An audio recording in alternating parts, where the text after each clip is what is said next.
one of the saddest and hardest parts of social distancing was that you walked through the streets of New Orleans and there was no music. So many people are out of work right now. Anybody in retail, anybody in entertainment, anybody in tourism.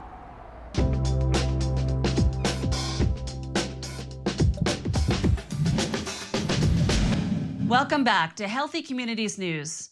I'm Hilary Russo.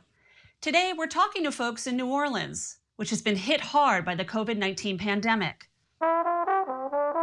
This city is no stranger to adversity, but it's also one with deep community roots. And the community is banding together to respond to the pandemic, from turning the convention center into a medical facility to starting local relief funds.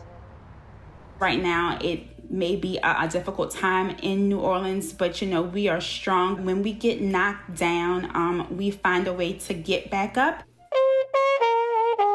In these stark times, even the famous New Orleans funeral processions have changed.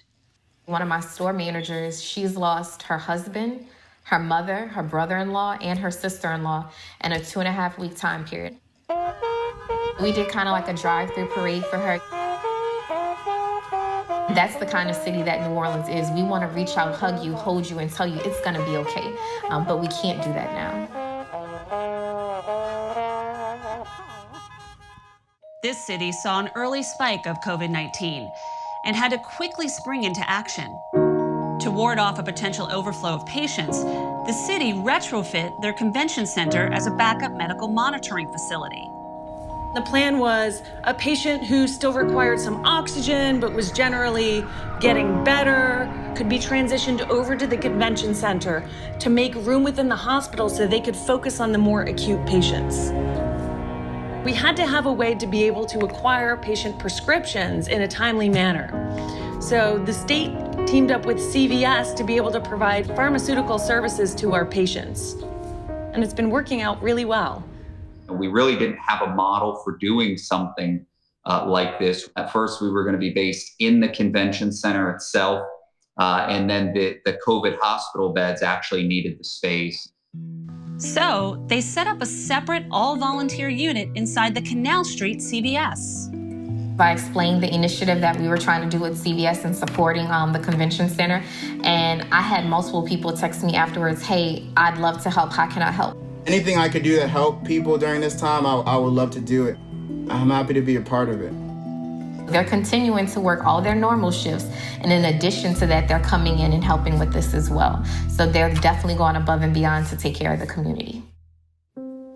We're in constant communication with the technicians at the convention center to make sure that there weren't any duplications of medications, that any interactions were actually taken care of, just to make sure that these patients still receive that top quality care that they deserve.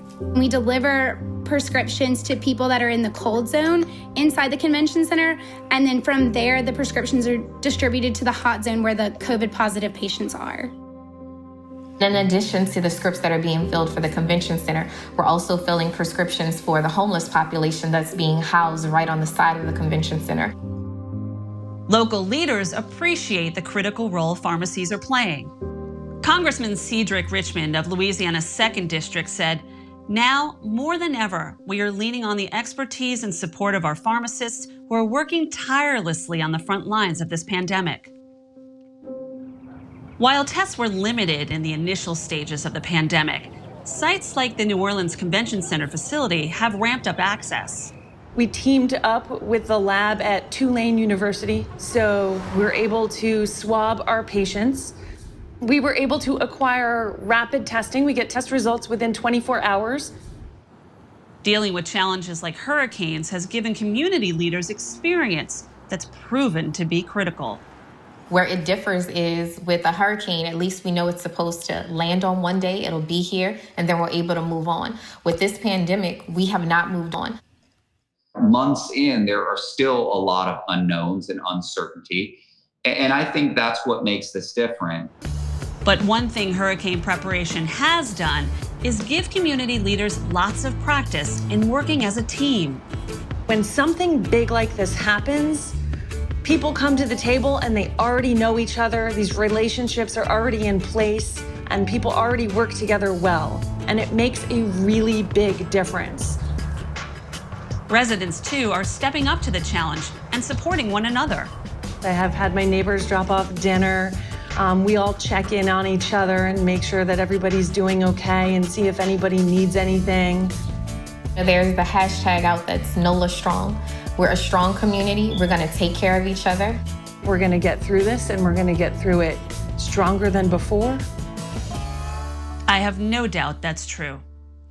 As communities across the nation and the world continue to deal with the COVID-19 pandemic, we hope you'll join us again as we shine a light on local heroes who are working to bring help and services to their neighbors.